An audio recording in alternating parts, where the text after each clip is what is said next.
Well, hello everyone, and welcome to another Fired Up Friday with my friend Tiff. So happy to have you here today and for us to be able to have this conversation because, of course, always there is so much for us to talk about. And I try to just pick a few things because there is so much we could go on for hours.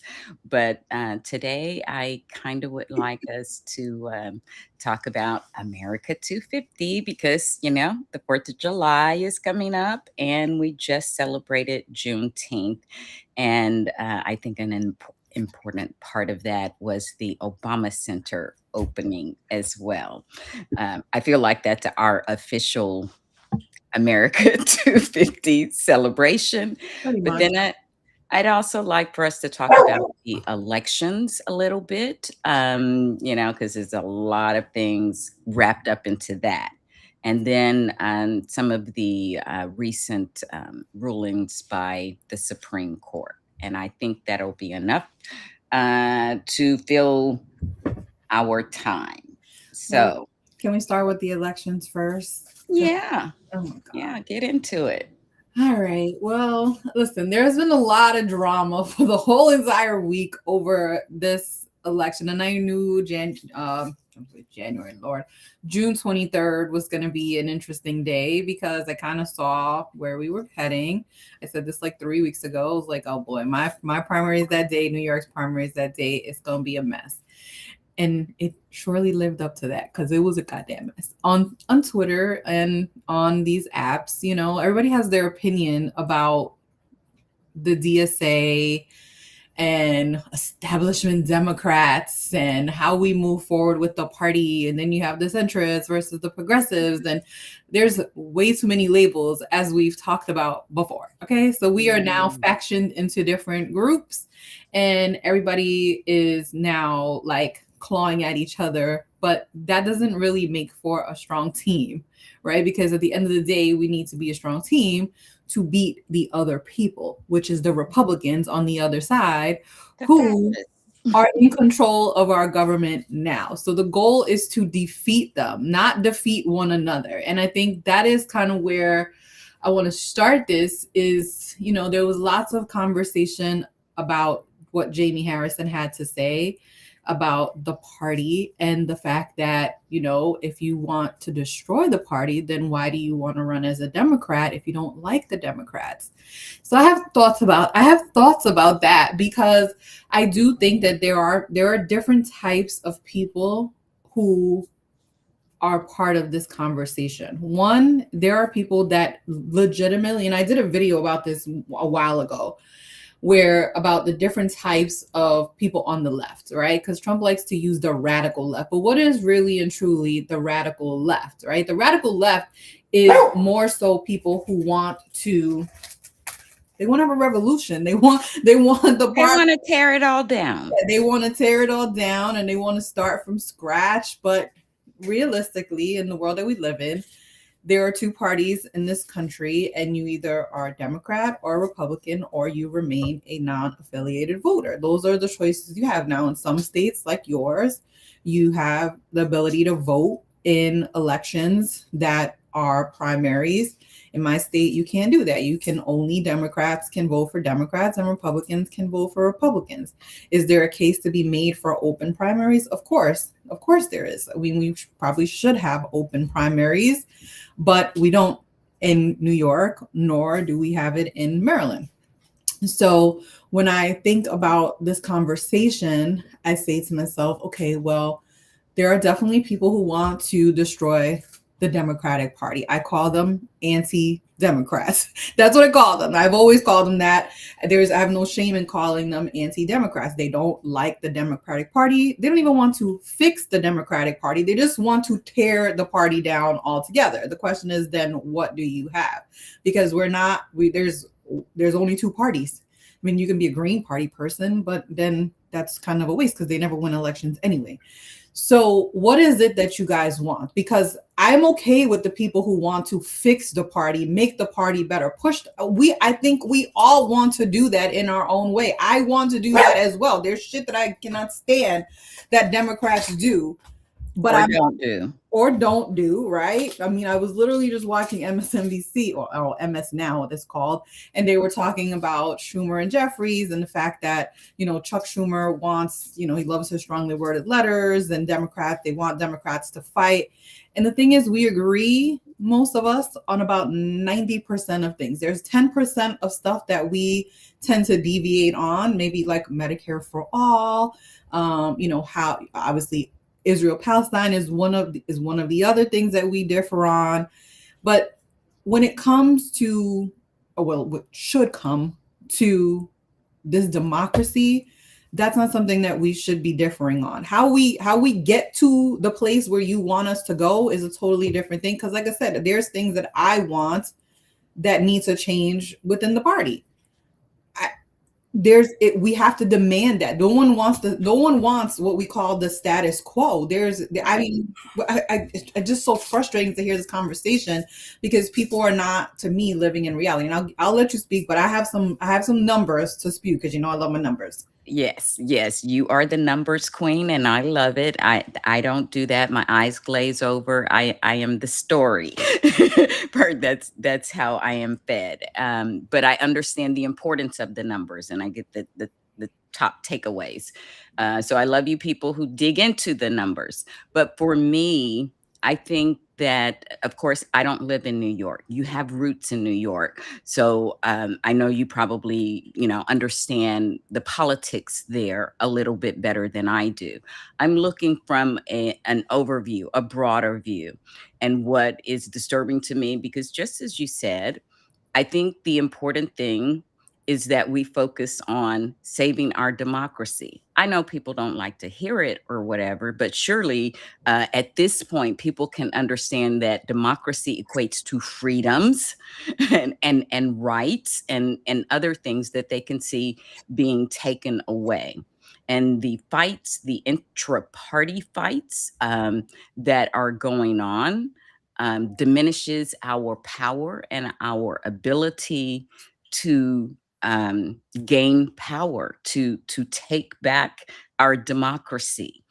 And I feel like, of course, the sources of it are rooted in a lot of psyops that started by foreign agents, but many of the people here within our country have, taken on bits and parts of it and used it to their own benefit. So this is where I'm going with the DSA. Again, you and I have already had the conversation about labels. I hate that, because the Democratic Party, by and large, is a progressive party.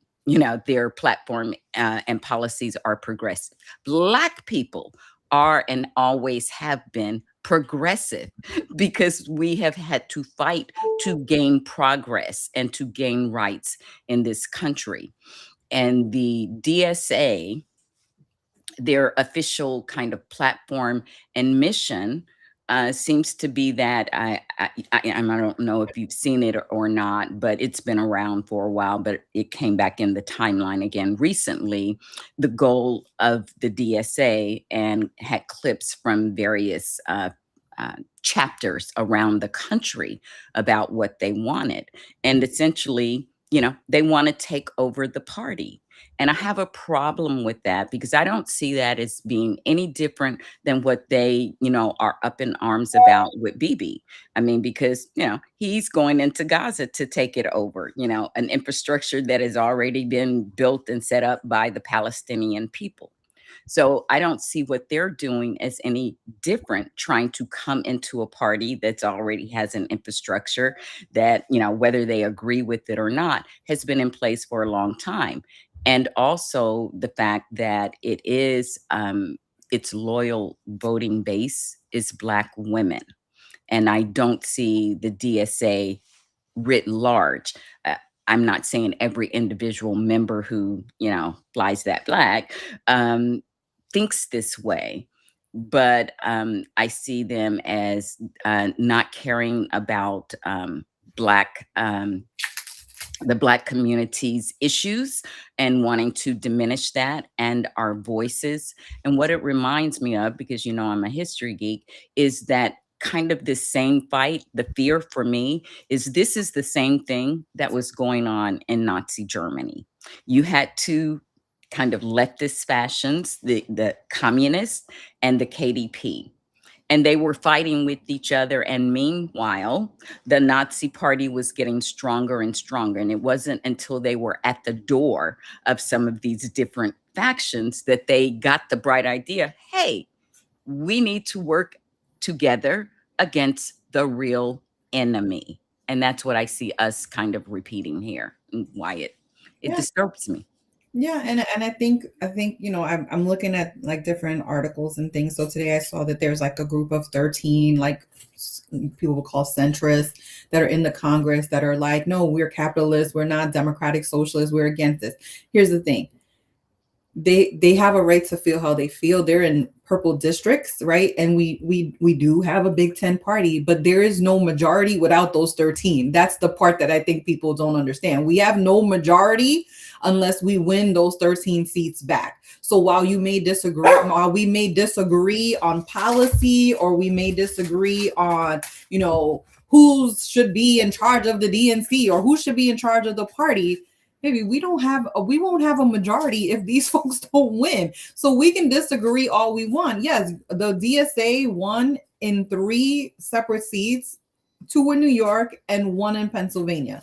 These are blue, super blue seats. 2 of them were open seats where we had older Democrats leave. And we also have a seat that was flipped, which was the one that happened this week, which was New York 13, where SBI ended up losing to the woman named Daria Lisa.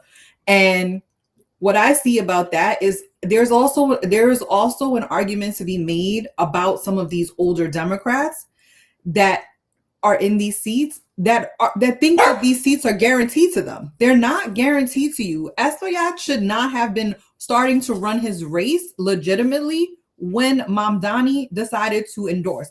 Mamdani wouldn't have even endorsed if he thought that this girl could not win. That's the part that people are missing. She started running in November. So she was building her coalition, whatever you want to say about it, whether you say it's the gentrifiers or the non-gentrifiers, the Black folk, the Latinos, it's a mix. There's all these different kind of ways that people are spinning this. This low turnout. The issue was that man should have ran his race better, because he should have never been in a position where Mamdani should have even endorsed. Let's be real about this, because if he was leading that much before May 29th when he endorsed, then he would have won. But he didn't. He wasn't running his race. So there's criticism on all sides of this to me, because you can't just expect that you're going to win. That's not how this works. That's isn't that what years?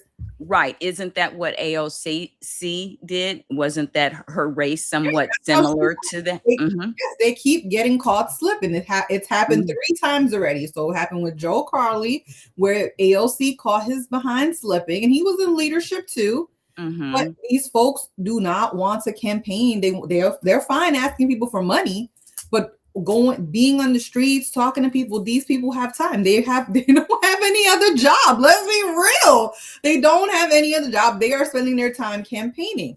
So that's how she was able to flip the seat, and she's going to hold that seat for as long as she wants to hold that seat at this point. Then you also had Engel, who Jamal Bowman beat out, which was stupid in itself, because he started running at the last minute too.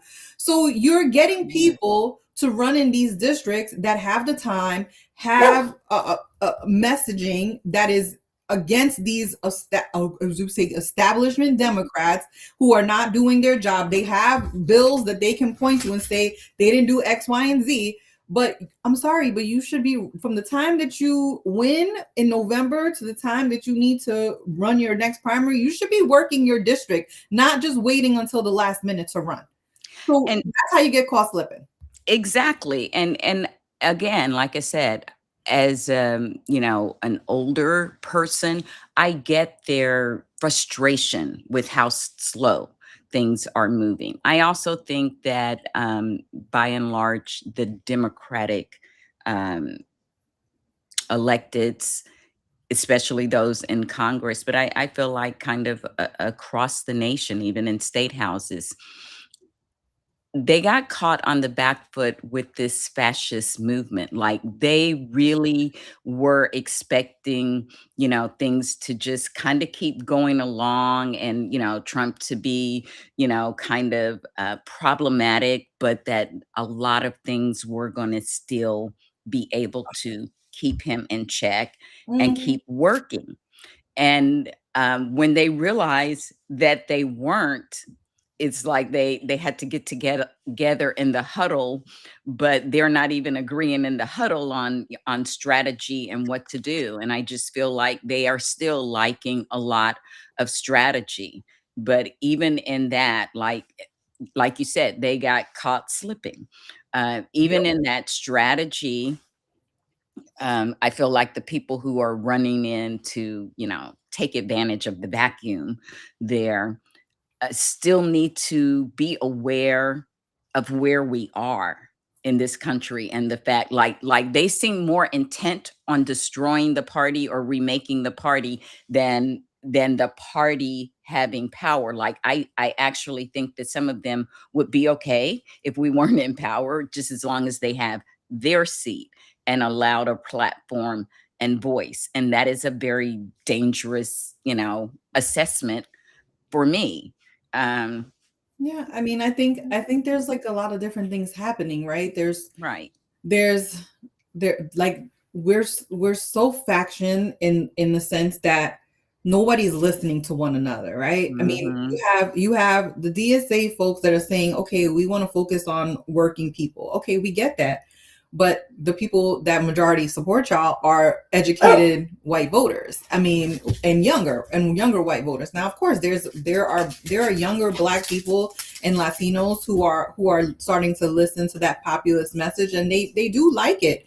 They do like what they're saying It's because a nice message, because yeah, it all sounds great. You know what I mean? It sounds It's it just sounds liking good. And strategy, it's which also grievance is also a seller. I mean, we have to admit that yeah, Trump won on grievance. He won on grievance about Biden. He won on grievance about Obama. He is the grievance king.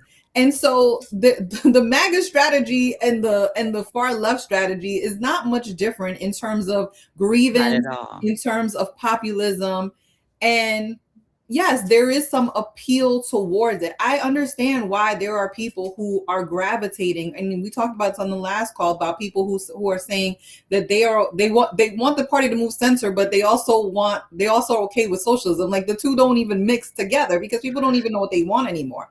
So people hear the idea of socialism and they kind of understand the concept of it. Then you also throw in the mix of democratic socialism, right? I understand why it's appealing to certain people because people are frustrated with the way that things are going, especially in our economy.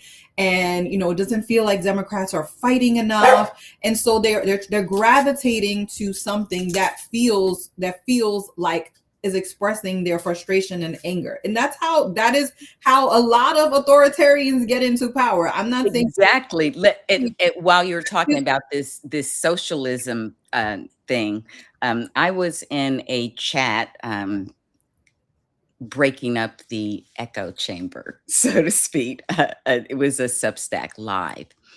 And it was just so indicative of, I think, a lot of the energy in that group. I feel like the Bernie Bros are part of that.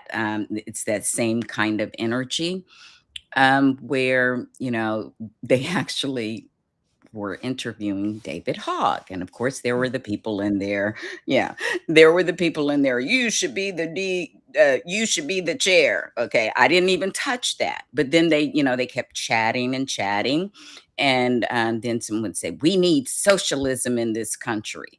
And so I'm very diplomatic in my. I was like, no, I think what you mean is that we need more social safety nets and exactly. programs in this country. Oh no, he doubled down. no, we need socialism. The European countries, they're socialist, and people get this and people get that. So I came back very nicely. I'm sorry, you're wrong. I spent a decade. I lived in Germany for 10 years. They have strong social safety nets and programs and unions. They are not a socialist country. Oh, but he didn't want to hear that. And of course, it just kind of kept escalating. He's telling other people to ignore me. And then, of course, doing what, the idiot in the White House loves to do with Black women. She's stupid. She don't know what she's talking about. She's ignorant. Couldn't be that you don't understand the terms that you're throwing around. Couldn't be that you don't understand the countries you're actually talking about, like Norway, Finland, all those Nordic countries who do fall into that socialist government are very homogenous communities. They're And mostly white. I feel like people always get it confused between social democrats, socialism, and democratic socialism. Like they just throw, and even Trump does this. He's like the socialist. I hate when they say communist. Communist. Okay, I mean there are some people that are super communist, but the people. But if we're being honest about this, right?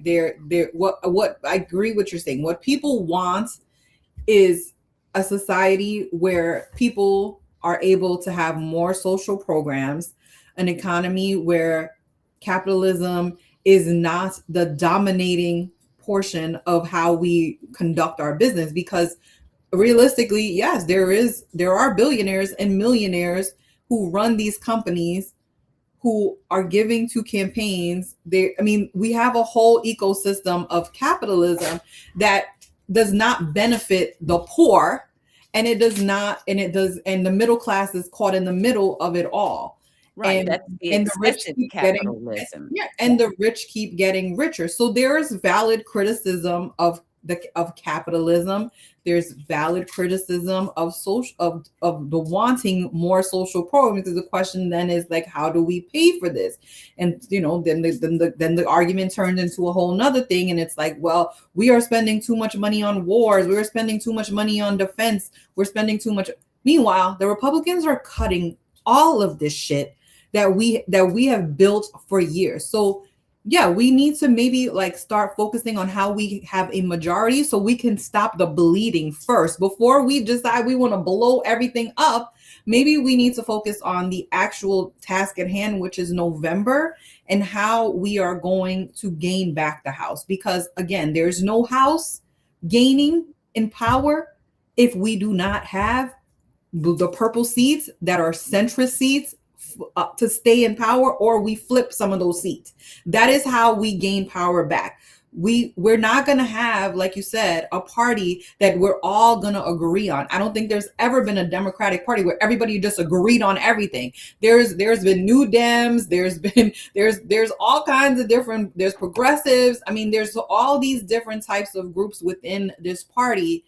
And the question that I have for the DSA folks is, okay, you want us to embrace you, you want us to accept you, but you can't say you want to tear down the party and think that people are going to be like accepting of it, be disrespectful to Black voters, telling them that they're no longer the base, we're the base and we're taking over your party. Like, that's not a comfortable feeling for people, especially when your organization is 85% white. Like, you're leaving out a bunch of people. When you say working people, we know that you're mostly talking about white working people language. So we need to get to a place where we're having a valid conversation. But I don't think that we can get to that place, because all people want to do is argue. That's all they want to do is argue. Like, I try to have conversations with people on the left. I try to have conversations with people instead, but you know what I always get? I get insults. I get people telling me that I'm a centrist. I'm like, I'm not a centrist. You can't put a label on me. Nice try, because there's things that on certain things that I may be more progressive, and there's things that I may not be more progressive on. That's we are all a spectrum in terms of how we deal with politics. So you're not going to be able to pigeonhole me and put me in a box. That's not where I reside. And some Exactly. things I have moved more left on. Some things I have stayed where I was originally.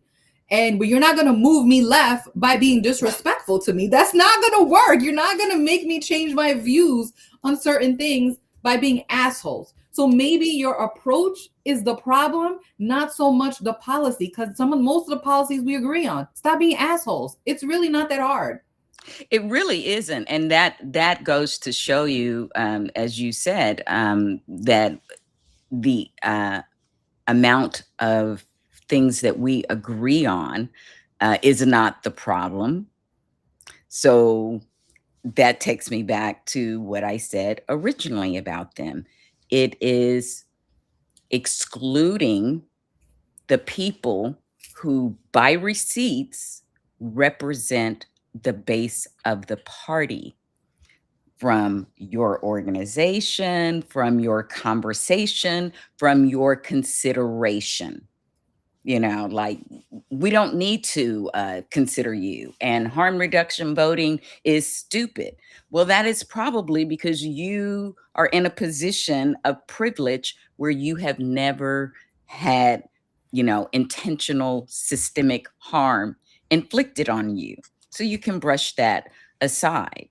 Um, I just think that, essentially, we are going back to the problem that we always come up against in this country. It's a lot of racism.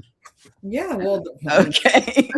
I mean, we can trace everything. People don't like to think about it, but the fact of the matter is we can trace it back, and that's why I will not listen to anyone talking about class reduction when if you don't have if you have the audacity to ignore racism, because there are plenty of people who are rich, who are doing well, NBA players, NFL players, doctors, lawyers, whatever. And guess what? They're still facing racism. So if you're going to ignore all of that, there's the poor people are facing racism. So your classism doesn't really It doesn't resonate with cover all me of us. until we're having conversations about misogyny. We're having conversations about anyone who is marginalized, because it's great. There is definitely a haves and a have-nots in America. This is not a secret. How we bridge that gap, that's what we're trying to figure out. But if you're going to be an asshole about it, then no, we're not ever going to figure it out. I mean, when I looked at the numbers yesterday, there's been 120 incumbents who have ran in primaries. Only 2 have been flipped to be DSA or DSA adjacent or whatever you want to call them. I don't even know at this point. There's 2. Okay. So Doesn't the matter. media also plays into this as well. And I just want to address that. Bumping their heads up, Right. And they're making like, them sound like a oh huge my God, oh my takeover. God, the socialists are taking over. They play into this MAGA thing where they start doing this. And really, realistically, the DSA is not taking over. Yes, they won in DC. You know what? She ran a better freaking race than the other guy who was in DSA. Sometimes we just have to give people credit for the credit that they do when they do run good races. She ran a better race. Her Like label, her Mandami is an example of yeah, that. and Mamdani is too, right? The label didn't matter to the people. What they heard from her is what they liked.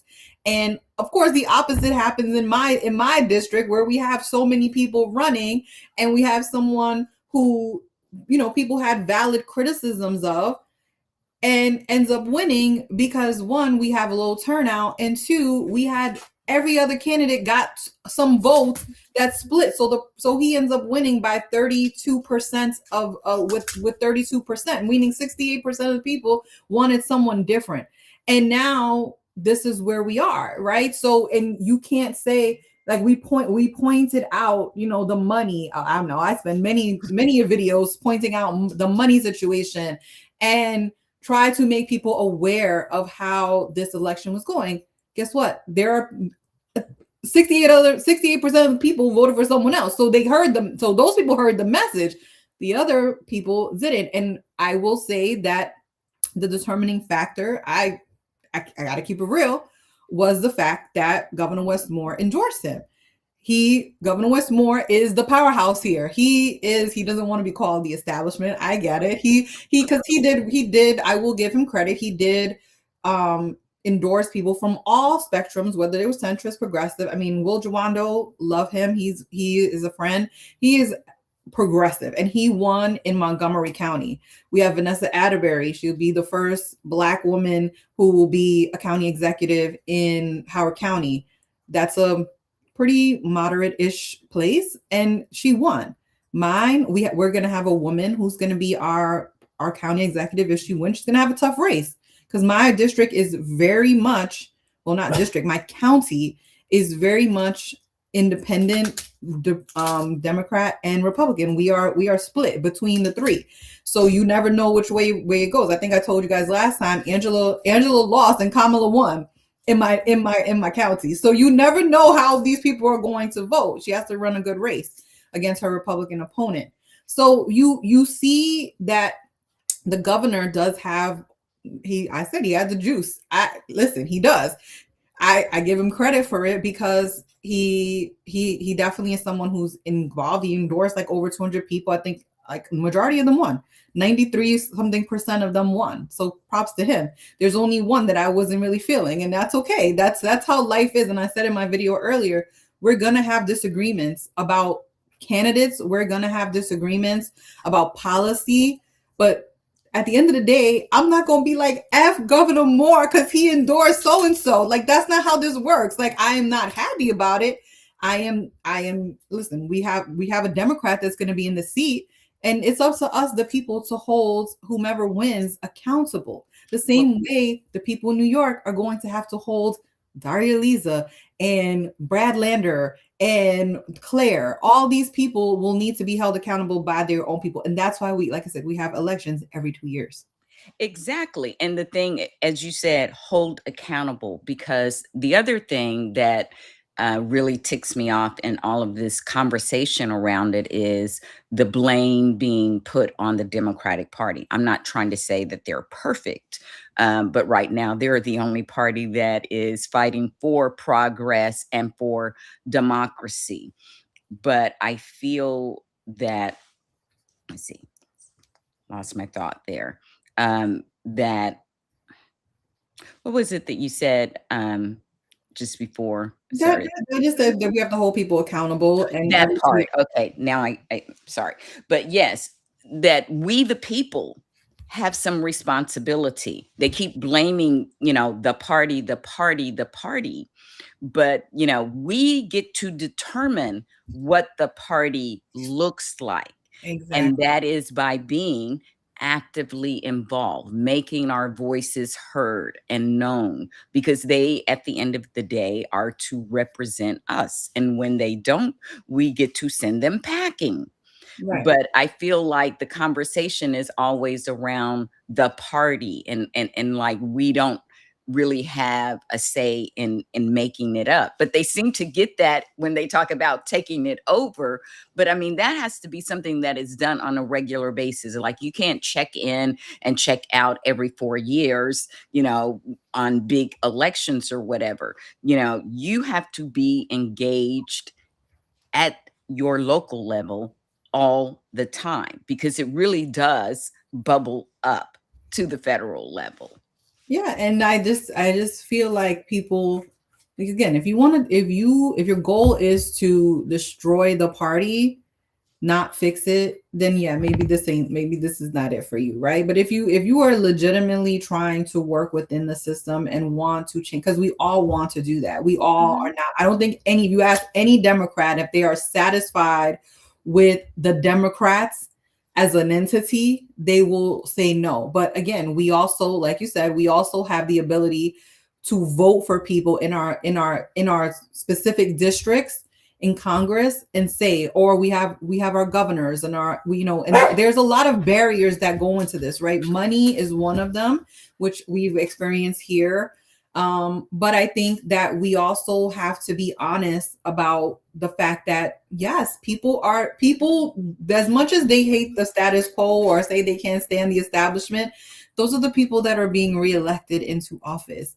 Okay. So until you have a better candidate that can come along and can beat, because guess what? When Esbiat, when he wanted to get Charlie Rangel out of there, he tried 2 times. He lost both times. The third time Charlie decided to retire. And people still people still to this day have resentment because they said that he was being racist. They didn't even want to let him into the CBC because of the way that campaign was run previously. So there is a lot. This is not new. There's always been kind of these.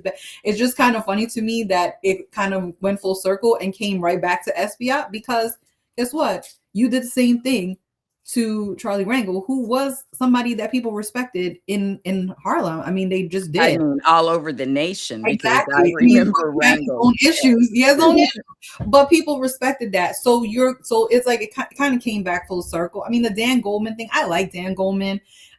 But he won his first race with like 29% of the vote. I mean, they have been gunning for him all this time. They just got somebody in Brad Lander that people knew who was able to take him out. So that's how, if I'm a strategist and I'm like, okay, well, how is the DSA going to take people out? Well, you better find a good ass candidate to do it. You cannot take these people out unless you have a candidate that is willing to do the work and they have some financial backing, because let's be real, these DSA folks, they were just fine having super PACs that were helping them. Guess what? The Justice Democrats is a super PAC. Our Revolution, they have a super PAC. They weren't so intimately involved. There was other super PACs created to help them. So yes, you have to counter the money too, right? Because if SBI had backing from super PACs, they had backing. They were going back and forth with the ads and the mailers and all that stuff. Well, when you're in a political war, you can't Yeah, unilaterally disarm. exactly. And that was always the case for them saying that. And I'm like, okay, the guy in Michigan, the Syed guy, they are throwing so much money at that race. It is actually disgusting to me to see how much money that I have seen being spent in that race to help the Haley Stevens and also outside, like there's so much millions of dollars that are pumped into these races that it is costing so much money to run races, defeat people, and yet we have poor people in this country. And that is where I cannot mentally put this all together, that we have so much money being spent on elections. I mean, how much did Kamala had to spend? Like, did we and billions of dollars to be able to win Trump rate? Because you have to counter their money. Exactly. And until we get some substantial campaign finance reform, this is what it is. I mean, it just got turbocharged with Citizens United, but kind of money has always been an issue and a factor in these things. I too, like you, am horrified to think about all the money that it costs, in elections, that people have to have when they run, which keeps a lot of good potential candidates out, because they don't have that kind of backing or those funds themselves. And I would like to see us have some campaign finance reform, but that's not going to happen until we get more Democrats, and more Democrats who think along those lines, because not all of them, some of them are okay with the money. Yeah, a lot, because when it comes down to it, people are going to accept the money if they feel that they could win. Whether it's I know there's like a new group that was formed that's kind of like the anti-APAC like group that is being formed to kind of go against, which, listen, they have a right to do it. If there's Muslim folks that want to put all their money into something, at this point, this is kind of where we are, right? It's a battle of money. And unfortunately, the super PACs are willing some of these people to win because they have that financial backing, and it's millions and millions of dollars. I mean, they spent $12 million in my little tiny district, New York. Oh my God! When I tell you the millions of dollars that were spent on Jerry Nadler's seat for I think the guy ended up winning last year. I think he's the one who ended up winning. I want I want to say it's like $40 million that were spent. Think of the programs that could Oh have my been God, funded. exactly. Maryland 6, which was David Trone, my favorite person, and April McLean Delaney. He spent $25 million. She spent $11 million of their own money. So at least it was their own money. But still, the average person is not going to be able to counter that. I mean, this is where we are. We are in a public campaign finance problem. And until we fix that, we are always going to have candidates that are disadvantaged. And it doesn't matter if you're a regular progressive, it doesn't matter if you're DSA, it doesn't matter if you're Joe Schmo down the street. If you don't have the power and the backing behind you, you ain't winning shit. And I saw that firsthand in this race. I saw it firsthand, and I hated every single thing about it, because what one person could make a phone call, and guess what? That person has power. They're gonna call the next person. That person gonna have power, and then they all come out and endorse, and the race changes drastically. Unfortunately, Exactly. I mean, and that is just because we are a capitalist country, and as much as people hate it or whatever, I don't think that socialism is going to play well and work for us here. What we need to do is to put some regulations in place for our capitalist system to bring it back to a more normal place, because what we have now is just kind of capitalism on steroids and monopolies and all of these things, and we've been at this place before in our country during the roaring 20s, and we monopolies formed, and we had a period of time where regulations were brought and they were broken up. But during all of that crazy reign of, the rich folks, the robber barons, the oil barons, and the tycoons, what happened after that? The market tanked. yeah, And, now we have all these tech bros and stuff, I feel like kind of pumping up, the markets and, making people trillionaires, and yeah. it's kind of like the dot-com period. It's like, It's they're gonna crash selling something. eventually. You know it's gonna crash. Like it's bad. And like the crypto people spend so much money in my race, and it's not even like they're hiding it. You know what I mean? Like they come out and they're like, yeah, we got our guy. Like they're all, APAC is like, hey, we got our guy. Okay, cool. Thanks. For what? That's great that you got your guy, but what about the people? What about us? Because the voice of the people was felt through the vote. Yes, they that was the majority, but you weren't in this for the best interest of us. You were in this for the best interest of you. Yourself. And that is where my whole thing is about, what about the people? Like, what about the people? Because we keep forgetting about the people. And unfortunately, the candidates that are talking about the people would win if there wasn't so much influence of money in the mix, or we had a system where 24 people aren't running. I mean, when I looked at the laws in Maryland, I was like, oh my God, now I see why 24 people ran, because you don't even have to get signatures. You just have to be able to you just pay $100 and you can run for the seat. Literally, Oh, I could run I could have went and paid $100 and I could have been on the ballot, which is ridiculous. interesting. So they need to change that, because guess what? Yeah, We have this problem. that was crazy. I You should mean, be able to. California. You should have to get signatures to qualify.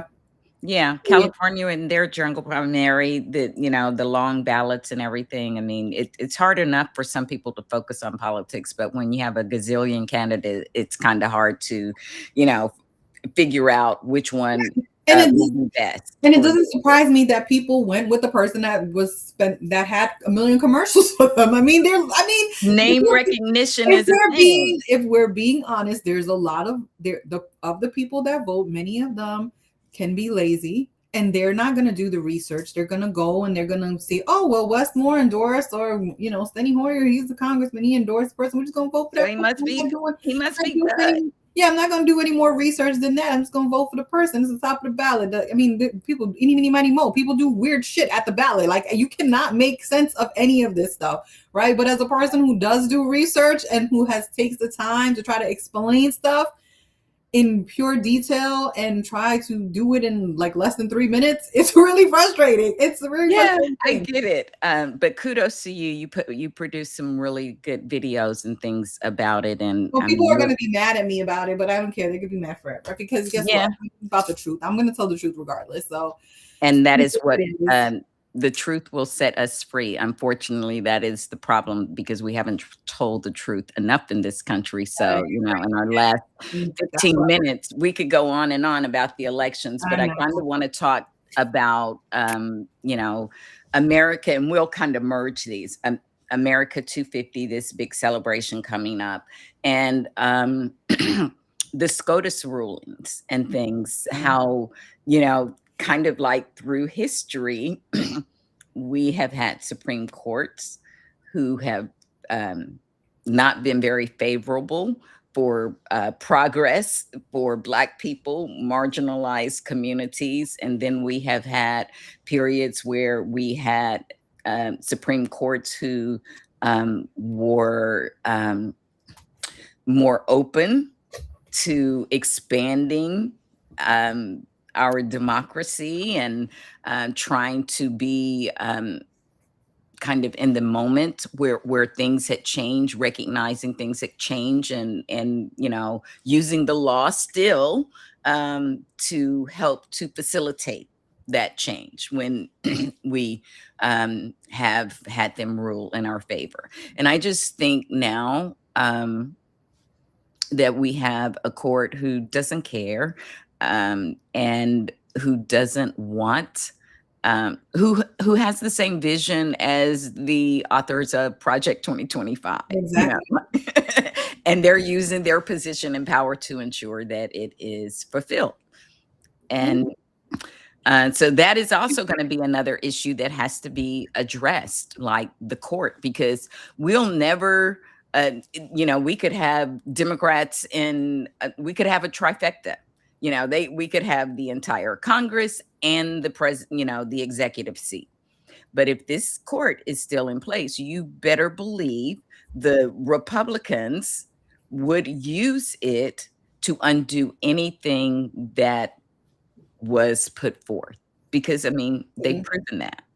Yeah, this SCOTUS, I said it yesterday, I said I hate the Supreme Court. Like, I literally hate it. It's the result of people not voting in 2016. It's the result of people just not caring. And we are here. Like, people get mad when you say that. But we saw Mitch McConnell literally hold the seat and y'all still stayed at home. Like, it was because y'all didn't like the email lady. Like, come on, man. This is the shit that really bothers me, because now we're stuck with this court. You weren't going to feel it immediately. You were going to feel it. Here we are. I always say 10 years down the line is when you start to feel it. We felt it, 4 years, what was it, 3 years ago with 2022 with Roe. Mm-hmm. It's been 4 years. Is it 4 years already? Unbelievable.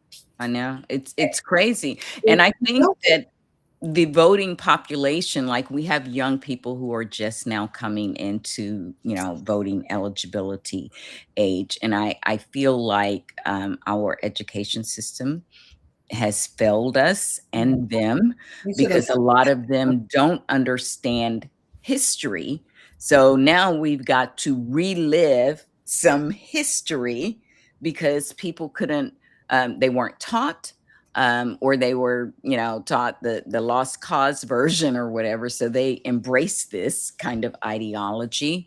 And so we're going to have people catch up civically. And unfortunately, Ms. D, this, we have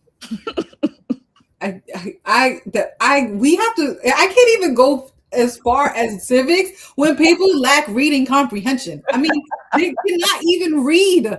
I am so serious. The amount of people that I argue with on Twitter and the stupid shit that they say, my God. The lack of reading comprehension alone tells me that a lot of these people should have been left behind. Okay. I will never forgive George Bush.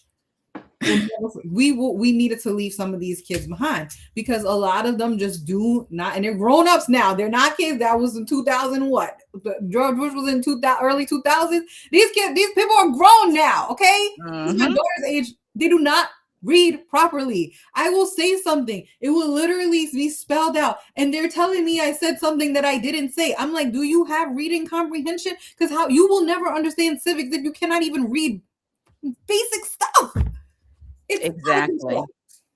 It really is, and it's very frustrating. So I've unplugged a lot, and I don't know that that is a problem. That is just going to be. I recognize it as a problem. I try to do my part Yeah. in offering a solution by providing information. But I do understand you can lead horses to water, but you can't make them drink. And I am not trying to, I am just putting it out there because I don't know anything else to do. I Oh, can't me either. co-sign you're Listen, crazy, yeah. but I can offer facts and information and history. And maybe someday some of you will wake up and tap in, but we're going to be having this ongoing problem. We're going to be in the political wilderness until enough of the voting electorate does understand some of these things. I mean, the Obama presidential center opening was really, really a bright spot and needed. And of course now they are in the kind of conversations of America again a lot now, which I am loving because, the crazy was taking up way too much of the airwaves. So Mhm. this is a nice counterbalance. Tell me what you thought about the opening of the Obama Presidential Center. It's amazing to me how grown Obama's girls have become, beautiful. Beautiful. And it reminded me of that night when he won, and they were in the park, and just I remember just sitting in bed and just being so excited that we actually did this. And of course we're here now, like, all these years later, 20 years later. And was it 20 years? That's 2008. So I guess, I don't know, whatever, how many years it Yeah, is, almost.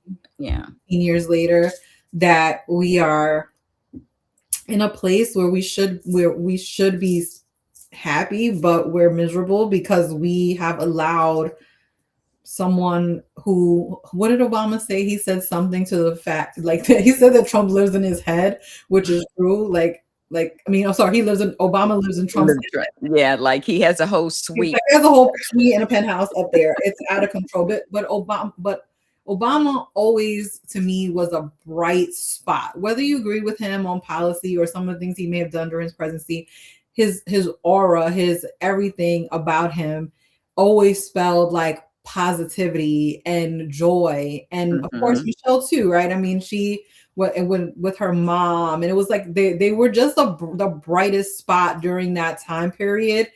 And here we are now with the most miserable person in the White House. And I'm so happy that they, when I watched the interview that he did on MS Now with Michelle, I forget her last name. I want to say Norris.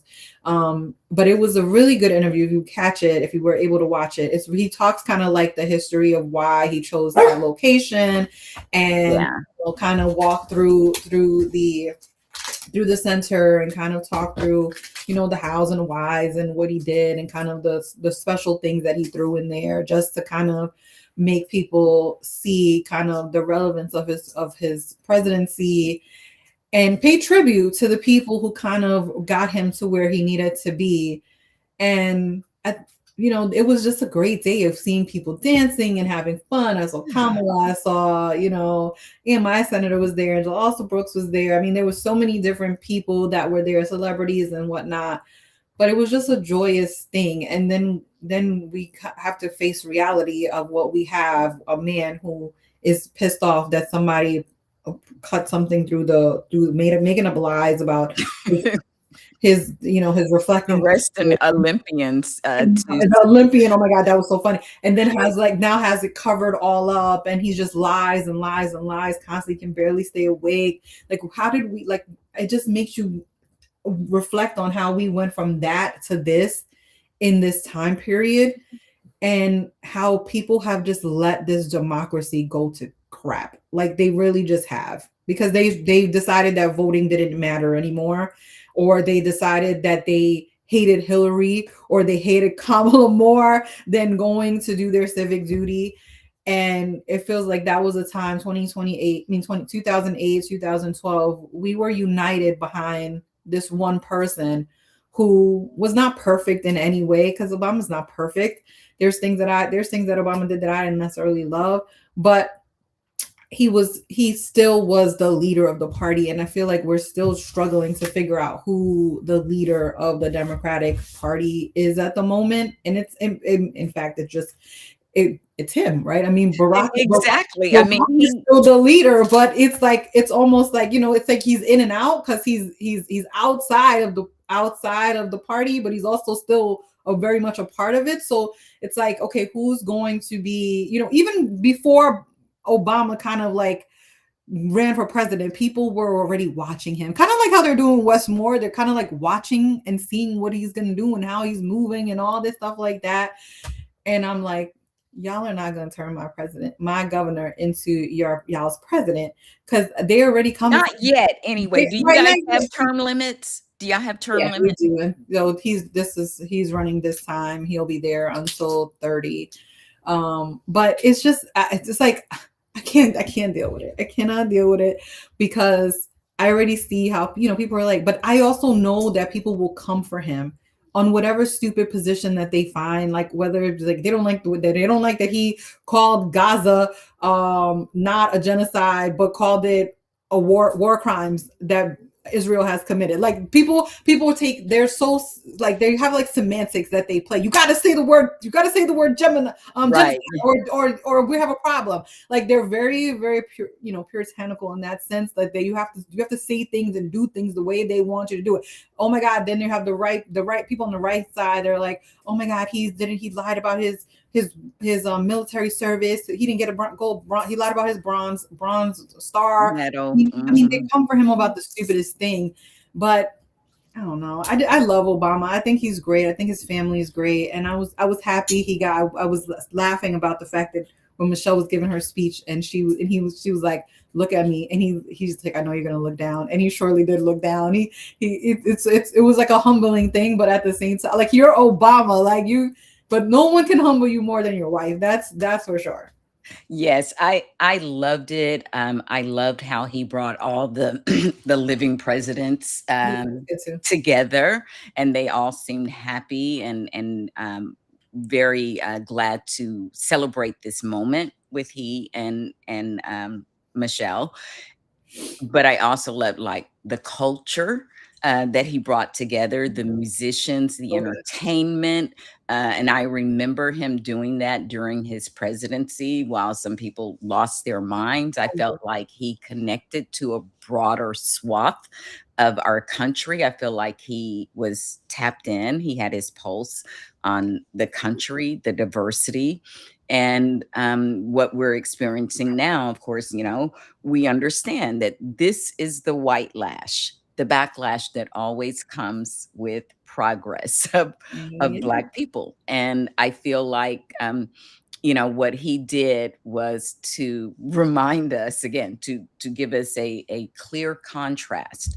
And again, unlike previous presidents or whatever, no shade on them, that he did, I feel like what he did with his presidency, he used something that presidents traditionally do, a library, a center, but he brought aspects of that center together. He created it, and he's my understanding, the only one who was ever that closely involved with the design and Right. He's all the planning. And it was very intentional, and I love that because it was to give something back to the community, not just the building, not just archives and pictures of, dresses, as he said, of Michelle, but something kind of like our Constitution, something that represents a moment in time, but continues to live and will live beyond them, like to have interactive engagement with the people who come. So they're not just viewing, but they become part of it. I just love it. I think it's beautiful. I can't wait to go. I don't know. It really looks nice, and like I said, it's the little things. So when they were walking through, so there's like I guess when you walk in, there's they what they did was they mimicked it to look like a rose garden. So you have like it's like pictures of like it's like a kind of like it's not even I don't know if it's a mural, but it's lights and it has like like kind of like flowers. So it feels so because it was kind of like mimicking him walking from the west wing to from the east wing to the west wing, whatever way from the house into where he has to go to the west wing. I think it is where the president works, and so that was his kind of morning routine. And I laugh because I'm like the damn garden is now Isn't he like even this there? patio. It's just a freaking patio. God damn it. There's not even any roses in there anymore. Like this was something that he cherished every single morning, making that walk from one end to the other, seeing the beautiful flowers. And now it's just gold stupid things on the wall and up a patio with umbrellas. Yeah. And fake arrest for a failed science project that he tried. I mean, any scientist probably could have told him, basic science and biology and things, that these things weren't going to, like what he wanted. And he's looking for the visual, the surface. And Obama, as always, provides the substance. I love the portrait of him and Michelle. It's like a collage that has all of these pictures and moments within that bigger picture. And that was beautiful. And the fact that it was an artist that Michelle had wanted to, work with for some time, and what she did in order to produce that. Like looking at all of their interviews, reading all of their books so that she could drink in It's the who they were. Yeah. yeah. The thoughtfulness behind the whole entire center is beautiful. The fact that they gave Nancy Pelosi like a garden. I mean, they dedicated. There's like something for his mom. Like I saw a video with him and his sister yesterday that they The went to. cafeteria for their previous chef. They have Yeah, I mean, there's like so many beautiful touches that they had, and it's something that, like you said, it's different than what other people have done in terms of libraries. It's a cultural center. I'm sure there's going to be performances and things. This is kind of the joy that the Obamas brought. Like you said, they had how many concerts up in the White House that pissed people off. I mean, they really care about kind of how people view them, and they should, right? Because unfortunately the man in the White House doesn't care how anyone views him. He only cares about himself. And I'm not saying that in like an egotistical way that they care, but they care about the community. They care about the fact that this is a censor that's going to be used like for multiple things. It's multi-purpose. It's a reflection of who he is and their family and what he's all about. And he is somebody who is always going to be part of our culture, or forever be a part of our culture. And Mhm. we should acknowledge that. And there's people that are going to hate Obama forever, not me. I mean, there's things that he's done that I don't necessarily agree with, especially in 2024, but I still think that historically he will forever be the person that changed America for the good and the bad.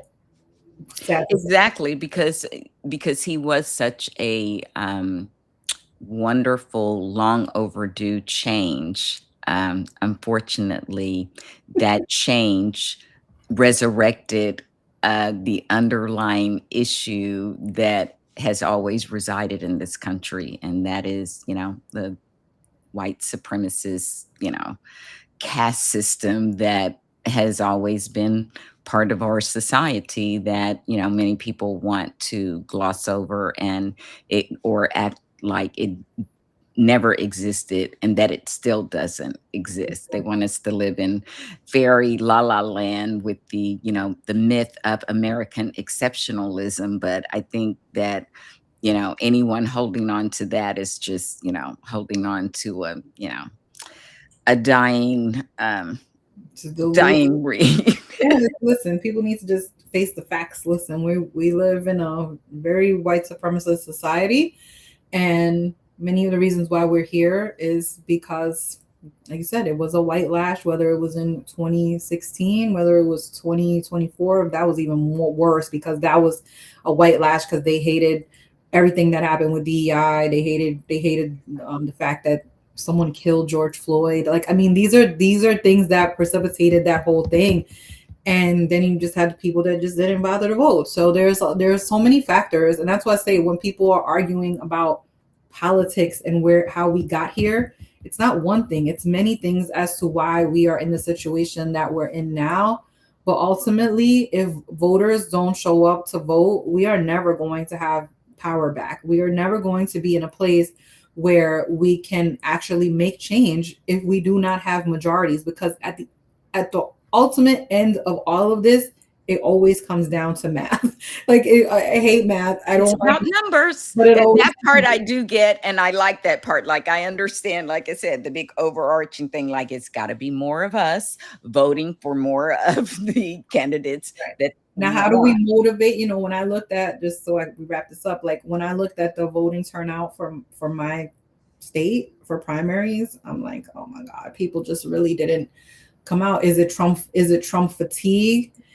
Is it that we had too many candidates? Is it that we had not enough candidates? Are people just checked out? Like, what is it that is going to make people show up? Is it that people are, because we have closed primaries? Is it that people just didn't show up because a lot of people have changed their affiliations to independent?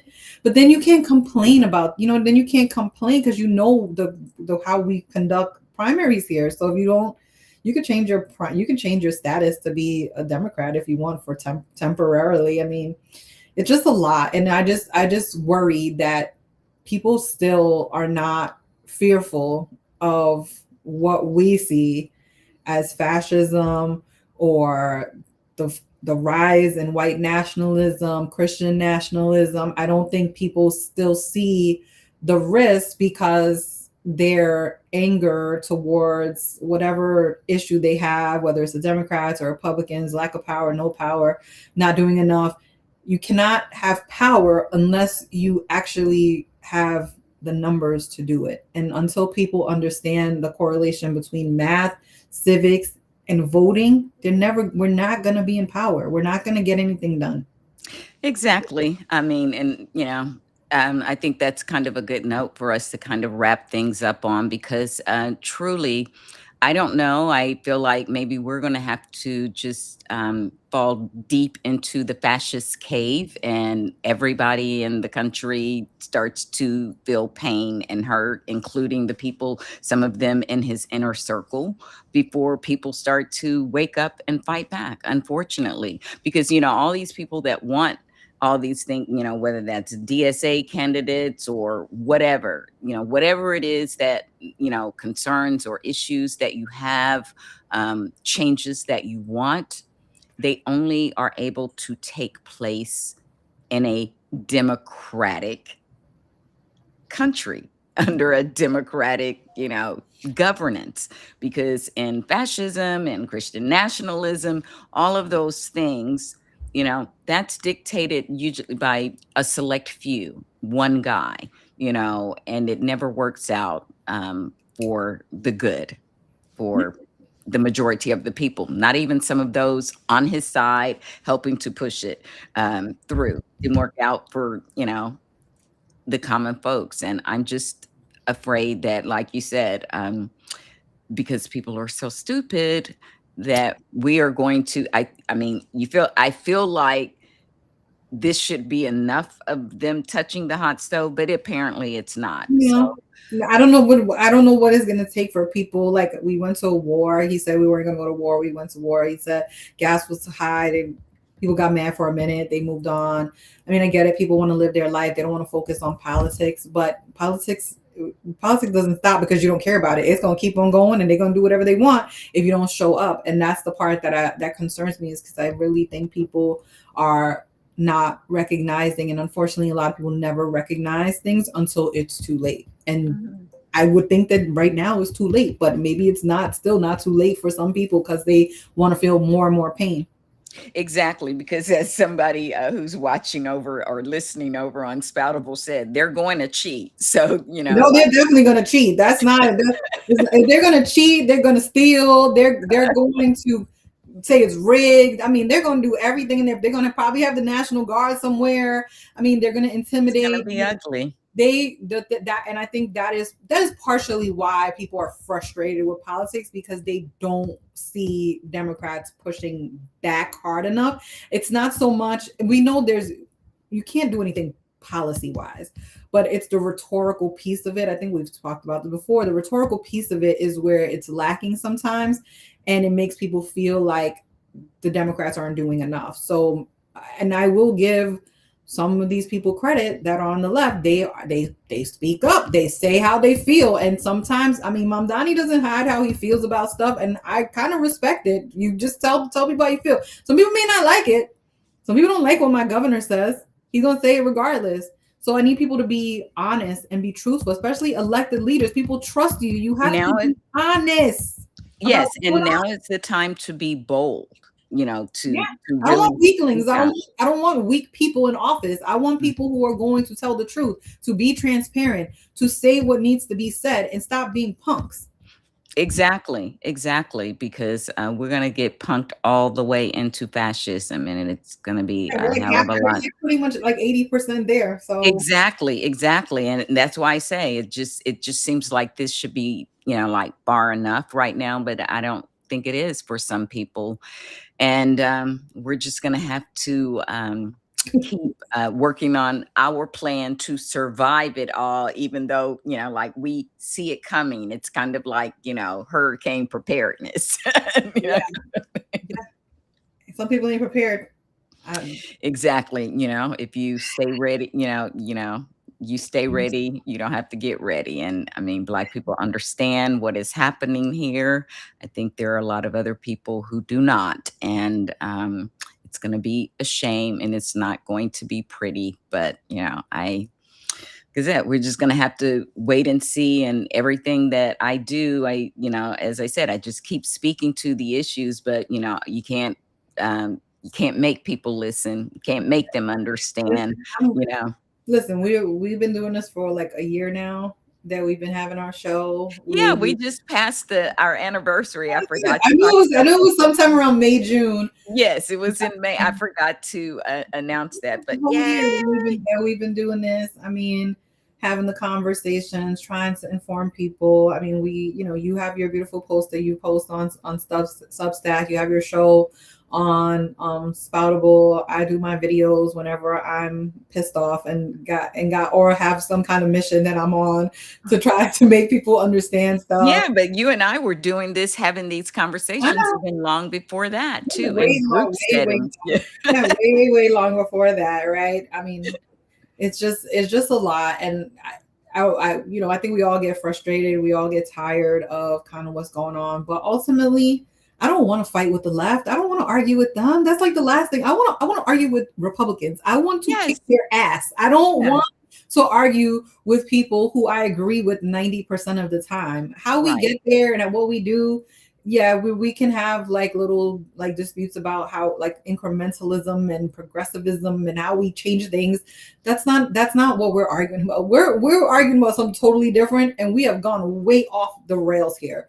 Mm-hmm. So we need to bring this all back in and figure out a way that we can work together. Because if you don't want to work as a team, then you shouldn't be on the team. You should go be in another team. But we got to work as a team, and that will take for people who are in the establishment side, people on the left side, people who are centrist, people who are progressive, liberals, whatever the hell you want to call yourself. Independence. We're gonna have to start listening to each other because those people have a message that is resonating with some people, and I'm listening to what they're saying. Some of it I agree with it. Some of them like I'm scratching my head a little bit, but we all ultimately we have to start listening to people, and we do not listen, nor do we comprehend. Not me, but other people do not comprehend well enough to see that we have to work together. There's no I hate the Democrats and I'm going to be a Democrat. Like you can't those things don't work together. Like if you're a Democrat, you're a Democrat, you vote, you do what you do. Maybe I don't necessarily like the outcome of elections, whether it's a person that I was opposing or maybe someone I was for. But we have got to work together. There is no winning unless we work together. And sorry, I'm gonna leave it on that because this shit pisses me off. I heard that. Well, I am wishing you a wonderful rest of your weekend, and I know you have um, tomorrow we have your our panel our tomorrow. So Maryland talk summit about that. our Maryland Democratic Party summit is tomorrow. So I will be on the panel. It's gonna be great. We're talking about winning in a digital age. So I'll be curious to see what they're gonna ask me because it's me, it's myself, Isaiah Martin, Elizabeth Booker Houston is joining us, and Josh, who is cool, and it's gonna be fun to have that conversation because we all do different things. Like all of the panelists kind of have different approaches to how we talk to people. And so I'm curious to see how it's going to go, but it'll be fun because ultimately that's the whole point of it, right? We're the Democratic Party and we're trying to figure out how to win elections. Yeah, that's what we want to do. Elizabeth is much further left than I am. Josh is probably like a little bit kind of like around the same place. And Isaiah, I don't know where the hell he's at. He's all over the damn place. Isaiah, you know what I mean? Like he's always fighting with Republicans. Like that's what he does. So we all educate in different ways, and I appreciate that about it. But yeah, tomorrow's that, and I'll let you guys know when the video posts because it's gonna be recorded, so you all can see the conversation. So it'll be fun. I'm looking forward to it. Wishing you a great time. Like you said, it sounds like fun, but necessary because I think that's a big part of the problem. So I'm glad at least the Maryland Democratic Party is trying to work on addressing that Democrats don't know how to advance their message in this new digital age with this new media, and they're going to have to get better at it because the old classic cable and mainstream shows are not the place to be. They're not carrying your message, and oftentimes I feel like they undermine them because they bring them on and then they bring on other people that really kind of undermine the messages and stuff that they have. So anyway, have a great one. Good weekend. Talk to you later. All right, bye-bye. Bye.